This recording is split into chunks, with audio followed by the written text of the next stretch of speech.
এবং প্রতিবেশীদের সঙ্গে যাতে যায় সে আলোচনা শুরু করেছে। প্রিয় দেশবাসী, আপনারা জানেন বিপ্লবী ছাত্র জনতা জাতির এই ক্রান্তি লগ্নে আমাকে এক গুরু দায়িত্ব অর্পণ করেছে।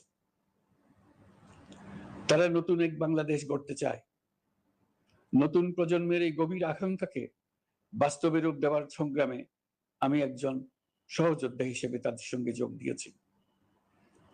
দেশের সকল বয়সের, সকল পেশার, সকল মতের, সকল ধর্মের সবাইকে বিনা দ্বিধায় এই সংগ্রামে যোগ দেওয়ার আহ্বান জানাচ্ছি।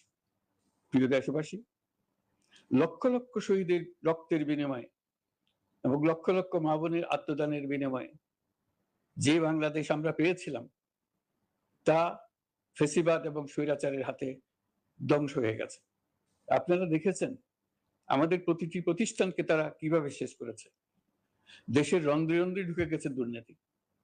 এমন এক দেশে আমাদের দেশ রূপান্তরিত হয়েছে যেখানে স্বৈরাচারের পিয়নও দুর্নীতির মাধ্যমে 400 কোটি টাকার সম্পদ করার মতো অকল্পনীয় কাজ করে গেছে নির্বিবাদে। শিক্ষা খাত শৃঙ্খলা রক্ষাকারী সংস্থাকে নিজ দলের পুতুলে রূপান্তর, বাক স্বাধীনতা হরণ, মানবাধিকার হরণ, এসবই হিমশৈলের অগ্রভাগ মাত্র। ক্ষমতা কুক্ষিগত করতে ফ্যাসিবাদী সরকার খর্ব করেছে জনগণের সাংবিধানিক ক্ষমতা ও অধিকার। দুঃশাসন, দুর্নীতি, অন্যায়, অবিচার, নিপীড়ন, বিচারের নামে প্রহসনের মাধ্যমে জনসুরক্ষা বিপন্ন করেছে। জনগণকে নির্যাতন, বঞ্চনা ও বৈষম্যের মুখোমুখি দাঁড় করিয়ে দিয়েছে। নতুন প্রজন্মের মানুষ সহ কোটি কোটি মানুষের ভোটাধিকারকে বছরের পর বছর হরণ করেছে। মানুষের এগিয়ে যাওয়ার পথে সকল ধরনের প্রতিবন্ধকতা তৈরি করে স্বৈরাচার তার নিজের, পরিবারের ও দলের কিছু মানুষের হাতে দেশের মালিকানা তুলে দিয়েছে। প্রিয় দেশবাসী, কিন্তু এই দ্বার প্রান্তে দাঁড়িয়েই আমাদের গড়তে হবে স্বপ্নের বাংলাদেশ। বৈষম্যহীন, শোষণহীন, কল্যাণময় এবং মুক্ত বাতাসের রাষ্ট্রের যে স্বপ্ন নিয়ে ছাত্র জনতা আন্দোলনে ঝাঁপিয়ে পড়েছিল, আমি তাদের সেই স্বপ্ন পূরণে অঙ্গীকারবদ্ধ। আপনাদের সবাইকে এই শুভলগ্নে তাদের স্বপ্ন পূরণে সমস্ত শক্তি নিয়ে এগিয়ে আসার আহ্বান জানাচ্ছি। তাদের স্বপ্ন আমাদের স্বপ্ন। জাতীয় জীবনে তরুণরা একটা মহা সুযোগ সৃষ্টি করে কোনো ভেদাভেদ যেন আমাদের স্বপ্নকে ব্যাহত করতে না পারে, সেজন্য আমরা প্রতিজ্ঞাবদ্ধ। বর্তমান সরকারের দায়িত্ব গ্রহণের মাত্র 2 সপ্তাহ শেষ হলো। কর্মযাত্রার প্রথম পর্যায়ে রাষ্ট্র সংস্কারের কাজে আপনাদের কাছ থেকে যে সমর্থন পাচ্ছি সেজন্য আন্তরিক ধন্যবাদ। আমরা অনুধাবন করছি যে আমাদের কাছে আপনাদের প্রত্যাশা অনেক। এই প্রত্যাশা পূরণে আমরা বদ্ধপরিকর। যদিও দীর্ঘদিনের গণতন্ত্রহীনতা, 15 বছরের ফ্যাসিবাদী শাসন ব্যবস্থা প্রায় প্রতিটি ক্ষেত্রেই আমাদের জন্য পর্বতসম চ্যালেঞ্জ রেখে গিয়েছে, কিন্তু এই চ্যালেঞ্জ গ্রহণে আমরা প্রস্তুত। আজ আমি সরকারের পক্ষ থেকে আপনাদের দোয়া ও সহযোগিতা কামনা করতে আপনাদের সামনে এসেছি। শুধু আমি বলবো, আপনাদের একটু ধৈর্য ধরতে হবে। এখনই সব দাবি পূরণ করার জন্য জোর করা, প্রতিষ্ঠানে ঢুকে ব্যক্তিবিশেষকে হুমকির মধ্যে ফেলা, মামলা গ্রহণের জন্য চাপ সৃষ্টি করা, বিচারের জন্য গ্রেফতারকৃত ব্যক্তিকে আদালতে হামলা করে আগেই এক ধরনের বিচার করে ফেলার যে প্রবণতা, তা থেকে বের হতে হবে। ছাত্র জনতার বিপ্লবের গৌরব ও সম্ভাবনা এসব কাজে ম্লান হয়ে যাবে। নতুন বাংলাদেশ গড়ার প্রচেষ্টা হতে ব্যাহত হবে।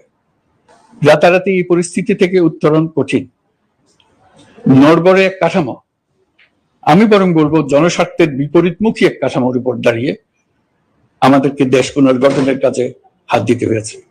আমরা এখান থেকেই বাংলাদেশকে এমন ভাবে করতে চাই যেন এদেশে জনগণই সত্যিকার অর্থে সকল ক্ষমতার উৎস হয়, বিশ্ব দরবারে একটি মানবিক ও কল্যাণকর রাষ্ট্র হিসেবে সমাদৃত হয়। তরুণ প্রজন্ম, শিক্ষার্থী ও জনতার আত্মত্যাগের প্রতি সম্মান জানাতে রাষ্ট্র সংস্কারের কাজে সফল আমাদের হতেই হবে। এর আর কোনো বিকল্প নেই। প্রিয় দেশবাসী, আপনারা ইতিমধ্যে জেনেছেন জুলাই আগস্ট মাসে গণ অভ্যুত্থানে বল প্রয়োগ ও হতাহতের যে দুঃসহ ঘটনা ঘটানো হয়েছে তার স্বচ্ছ তদন্ত করতে জাতিসংঘের মানবাধিকার কমিশনের প্রধানকে বাংলাদেশে এসে তাদের তদন্ত শুরু করতে আমরা আমন্ত্রণ জানিয়েছি। তদন্তের এই প্রক্রিয়া এই সপ্তাহে শুরু হবে। তাদের প্রথম দল ইতিমধ্যে এসে গেছে। আমরা ইতিমধ্যে ছাত্র জনতার বিপ্লবকে নস্যাৎ করতে যে শত শত মিথ্যা ও হয়রানিমূলক মামলা দায়ের করা হয়েছিল তার অধিকাংশ প্রত্যাহার করেছি এবং আটক ছাত্র জনতার মুক্তি লাভের ব্যবস্থা করেছে। পর্যায়ক্রমে মিথ্যা ও গায়েবী সকল মামলার ক্ষেত্রে অনুরূপ ব্যবস্থা গ্রহণ করে মানুষকে দুঃসহ ভোগান্তি থেকে মুক্ত করা হবে। ন্যায় বিচার নিশ্চিত করতে গণ অভ্যুত্থানের সকল শহীদ পরিবারকে পুনর্বাসন করবে। সকল আহত শিক্ষার্থী ও জনতার চিকিৎসার সম্পূর্ণ ব্যয় সরকার বহন করবে। সেই লক্ষ্যে স্বাস্থ্য মন্ত্রণালয়ের নেতৃত্বে উপদেষ্টা পরিষদে বৈষম্য বিরোধী ছাত্র আন্দোলনের প্রতিনিধিত্বকারী 2 জন উপদেষ্টার সহায়তায় একটা পূর্ণাঙ্গ তালিকা প্রস্তুত করা হচ্ছে। এই কার্যক্রমের জন্য এবং গণ অভ্যুত্থানের শহীদদের স্মৃতি ধরে রাখতে সরকার অতি দ্রুত জুলাই গণহত্যা স্মৃতি ফাউন্ডেশন নামে একটি ফাউন্ডেশন প্রতিষ্ঠা করার প্রক্রিয়া শেষ পর্যায়ে এনেছে। আপনাদের সবার এবং বিদেশে অবস্থানরত ভাই বোনদের অনুদান এই প্রতিষ্ঠানে পাঠানোর জন্য অনুরোধ করছি। আমি ব্যক্তিগতভাবে এই প্রতিষ্ঠানের চেয়ারম্যানের পদ গ্রহণ করেছি। প্রিয় দেশবাসী, আপনারা লক্ষ্য করেছেন দায়িত্ব গ্রহণ করেই আমাদেরকে আইন শৃঙ্খলা অঙ্গনে অস্থির পরিস্থিতি সামাল দিতে হয়েছে।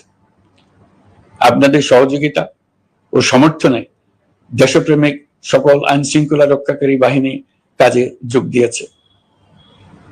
ফ্যাসিবাদী সরকার প্রশাসনের চরম দলীয়করণ করার ফলে বিপুল সংখ্যক কর্মকর্তা কর্মচারী দীর্ঘদিন বৈষম্যের শিকার হয়েছে।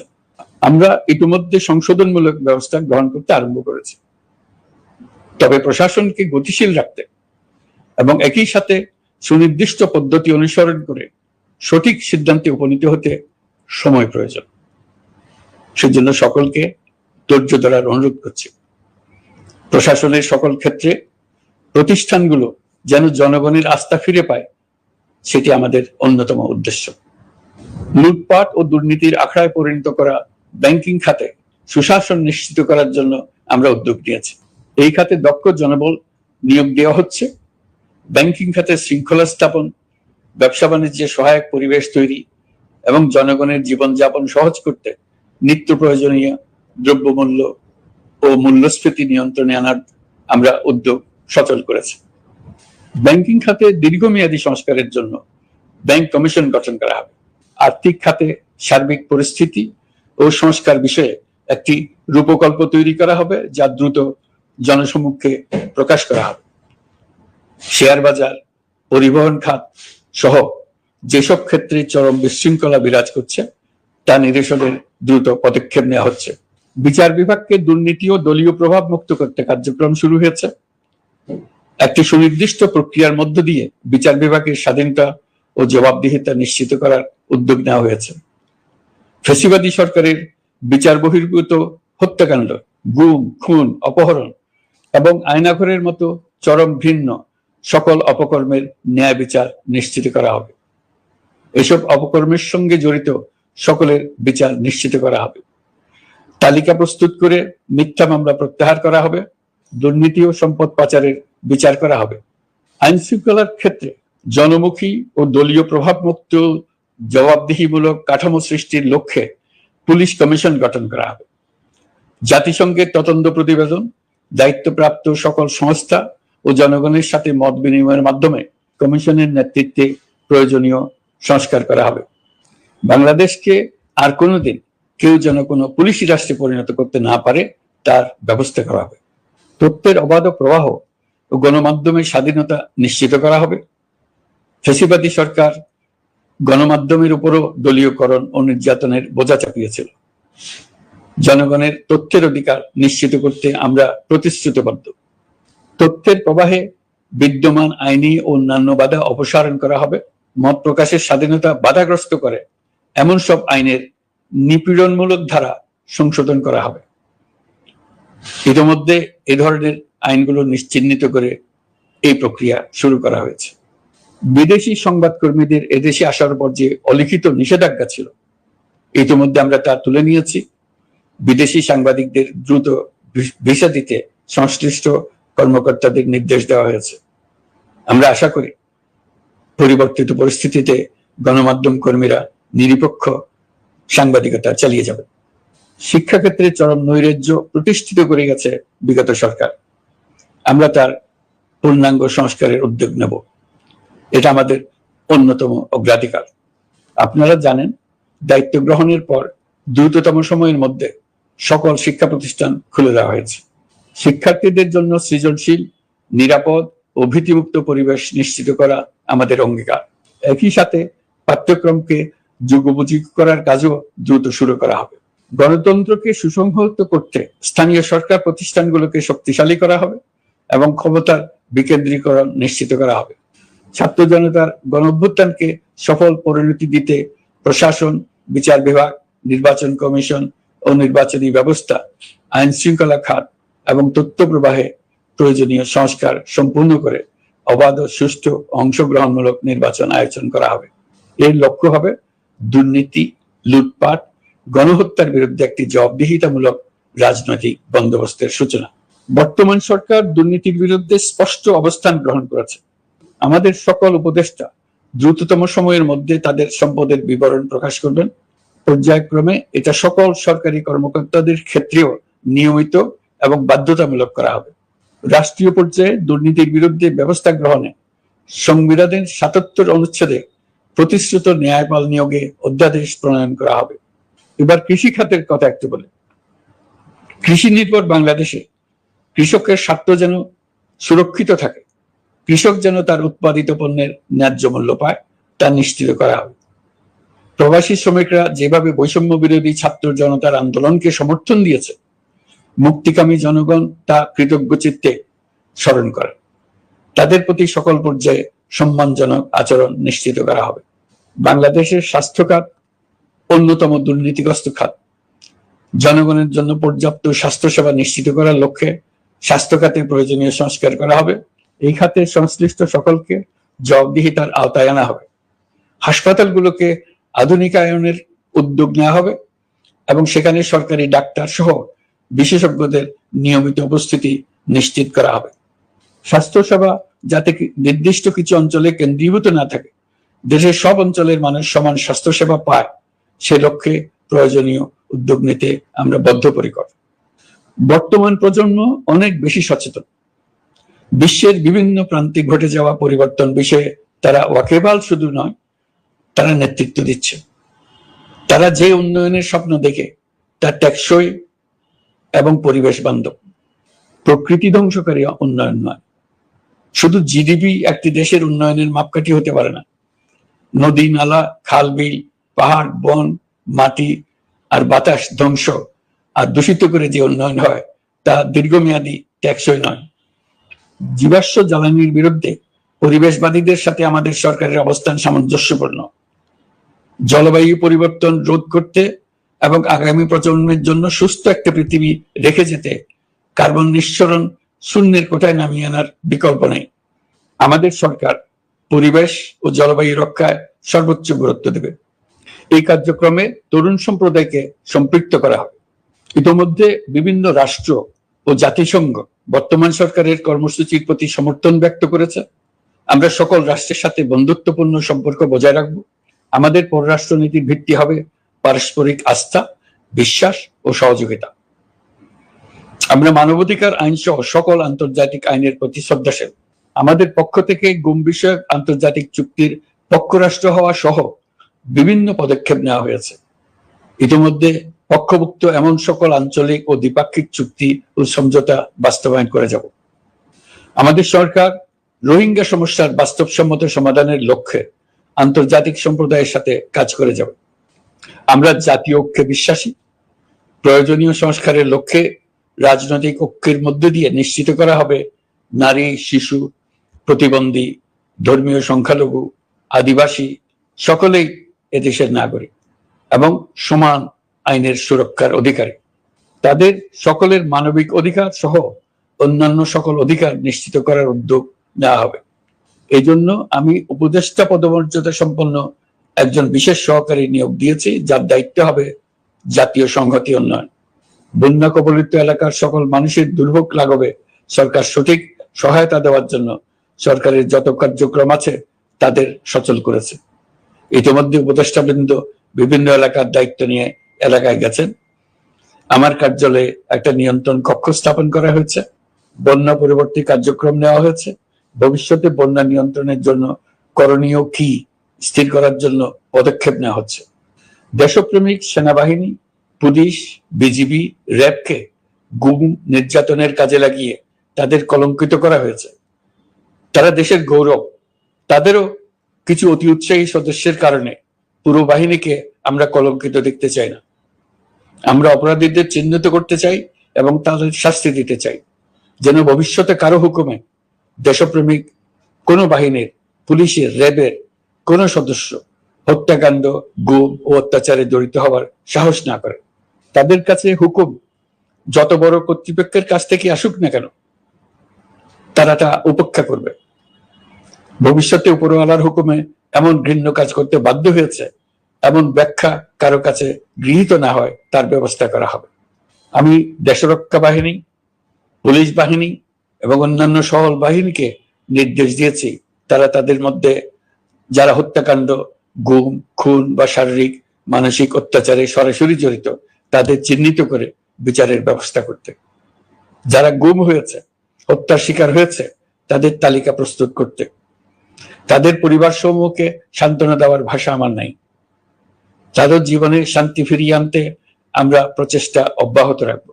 আমি সকল দেশরক্ষা বাহিনী ও আইন শৃঙ্খলা বাহিনীকে তাদের উপর জনগণের সম্পূর্ণ আস্থা ফিরিয়ে আনতে সকল পদক্ষেপ গ্রহণ করতে নির্দেশ দিয়েছি। গত 15 বছরের দুর্নীতি, অর্থ পাচার ও জনস্বার্থ বিরোধী চুক্তি স্বাক্ষর, প্রকল্পের নামে লুটপাট ইত্যাদি তথ্য নিয়ে একটি শ্বেতপত্র প্রণয়নের জন্য আমি ইতিমধ্যে একটি কমিটি গঠন করেছি। আমি বিভিন্ন দেশের রাষ্ট্রদূত এবং দাতা সংস্থার প্রতিনিধিদের সঙ্গে বৈঠক করেছি এবং করে যাচ্ছি। ছাত্র জনতার গণঅভ্যুত্থানের পর দেশ গঠনের জন্য সকল প্রকার আর্থিক অন্যান্য সহযোগিতার জন্য তাদেরকে অনুরোধ জানাচ্ছি। তারা এই ব্যাপারে আগ্রহ দেখাচ্ছে। তাদের কাছে আমাদের প্রস্তাব শুভ প্রণয়ন করে দ্রুত পাঠানোর ব্যবস্থা নিয়েছে। তাদেরকে অনুরোধ জানিয়েছে তারা যেন পরিস্থিতির কারণে অতি দ্রুত অর্থ ছাড় করার ব্যবস্থা নেন। তাদেরকেও বলেছি যে অবস্থার মধ্য দিয়ে আমরা যাচ্ছি তা যেমন একটি দুর্যোগপূর্ণ সময়, তেমনি এটা জাতির জীবনে মস্ত বড় সুযোগ। এই সুযোগকে যেন আমরা পূর্ণভাবে কাজে লাগাতে পারি, সেই জন্য তাদের সহযোগিতা চেয়েছে। এই গণ অভ্যুত্থানে বিদেশি অবস্থানকারী বাংলাদেশিরা অত্যন্ত গুরুত্বপূর্ণ ভূমিকা পালন করেছেন। জাতি তাদের অবদান বিশেষভাবে স্মরণ করবে। নতুন বাংলাদেশ গড়ার কাজে আমরা তাদের অংশগ্রহণ চাইব। আমাদের একটি লক্ষ্য হবে বিদেশগামী এবং প্রত্যাবর্তনকারী প্রত্যেক প্রবাসী শ্রমিককে মর্যাদা ও সম্মানের সঙ্গে দেশে আসা এবং যাওয়া নিশ্চিত করা।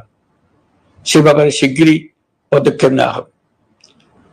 বিদেশি অবস্থানরত সকলের কাছে আমার আবেদন, তারা যেন তাদের উপার্জিত অর্থ অফিসিয়াল চ্যানেলে দেশে পাঠান। দেশের অর্থনৈতিক সংকট উত্তরণে এই অর্থ বিশেষভাবে প্রয়োজন। কি কি ব্যবস্থা নিলে তাদের জন্য অফিসিয়াল চ্যানেলে অর্থ পাঠানো সহজ হবে সেটা সম্বন্ধে আমরা তাদের পরামর্শ নেব। সারা দেশ ঘুষের মহাসমুদ্রে নিমজ্জিত। কিভাবে ঘুষ থেকে আমরা মুক্ত হতে পারি তার জন্য আমাদের পরামর্শ দেন। শুধু এই কাজটা নিয়ে অগ্রসর হতে পারলেই আমি মনে করি দেশের জন্য এই সরকার একটা গুরুত্বপূর্ণ অবদান রেখে গেছে বলে স্মরণীয় হয়ে থাকবে। আমি কথা দিচ্ছি এই ব্যাপারে আমি আমার সর্বশক্তি নিয়োজিত করব। আমাদের দায়িত্ব দেশের সকল মানুষকে একটি পরিবারের বন্ধনে আবদ্ধ করা। পরিবারে মতভেদ থাকবে, বাকবিতণ্ডা হবে, কিন্তু আমরা ভাই বোন, আমরা বাবা মা, আমরা কেউ কারো শত্রু না। কাউকে তার মতের জন্য শত্রু মনে করব না, কাউকে ধর্মের কারণে শত্রু মনে করব না, কাউকে লিঙ্গের কারণে শত্রু মনে করব না। আমরা সবাই সমান, কেউ কারো উপরে, কেউ কারো নিচে না। এই ধারণা আমরা জাতীয় জীবনের সর্বক্ষেত্রে প্রতিষ্ঠিত করতে চাই। একটা বিশেষ ব্যাপারে আমরা আপনাদের সহযোগিতা চাচ্ছি। আমাদের দায়িত্ব গ্রহণের পর থেকে প্রতিদিন সচিবালয়ে, আমার অফিসের আশেপাশে, শহরের বিভিন্ন স্থানে সমাবেশ করা হচ্ছে। গত 16 বছরের অনেক দুঃখ কষ্ট আপনাদের জমা আছে, সেটা আমরা বুঝি। আমাদের যদি কাজ করতে না দেন, তাহলে দুঃখ ঘোচানোর সকল পথ বন্ধ হয়ে যাবে। আপনাদের কাছে একান্ত অনুরোধ, আমাদের কাজ করতে দেন। আপনাদের যা চাওয়া তা লিখিতভাবে আমাদেরকে দিয়ে যান। আমরা আপনাদের বিপক্ষ দল নয়। আইনসঙ্গতভাবে যা কিছু করার আছে আমরা অবশ্যই তা করব, কিন্তু আমাদেরকে ঘেরাও করে এই গুরুত্বপূর্ণ দিনগুলোতে আমাদের কাজে বাধা দেবেন না। সবাই মিলে তাদের বোঝান, তারা যেন এই সময়ে তাদের অভিযোগের প্রতি দৃষ্টি আকর্ষণের জন্য আমাদের দৈনন্দিন গুরুত্বপূর্ণ কাজে বাধা না দেন।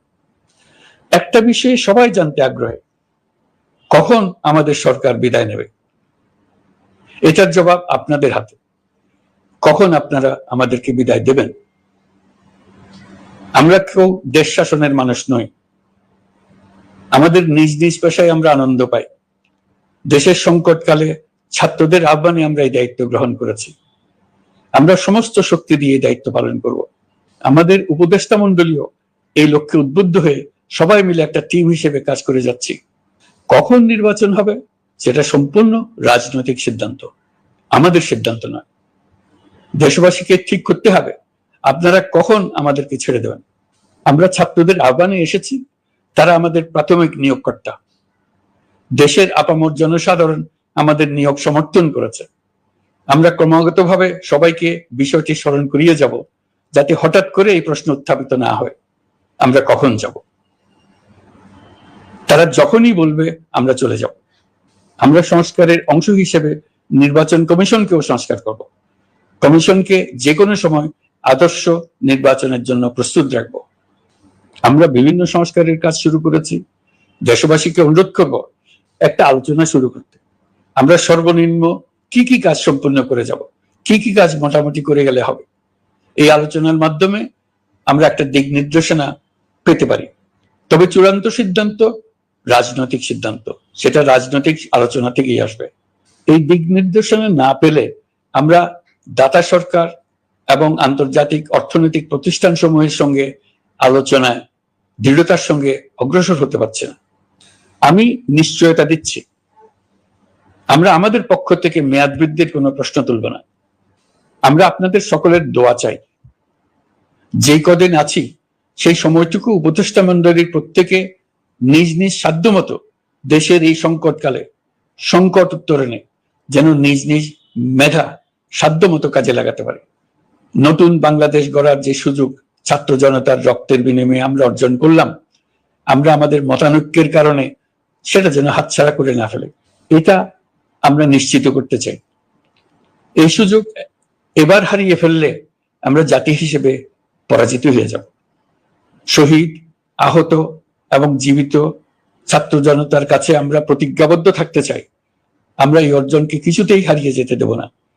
যে সুযোগ তারা আমাদেরকে দিয়েছে তার মাধ্যমে আমাদের দেশকে পৃথিবীর একটি শ্রদ্ধেয়, সকল দিকে দৃষ্টান্ত স্থাপনকারী দেশে পরিণত করতে আমরা শপথ নিয়েছি। সবশেষে আবারও আমাদের দেশের সকল মানুষ, শিশু, কিশোর কিশোরী, তরুণ তরুণী, বয়স্ক, বৃদ্ধ, নারী, পুরুষ সবার কাছে দোয়া চাইছি যেন আমরা আমাদের সকলের স্বপ্ন বাস্তবায়নে সফল হই। আল্লাহ আমাদের সহায় হন, আমাদের সবার মঙ্গল করুন।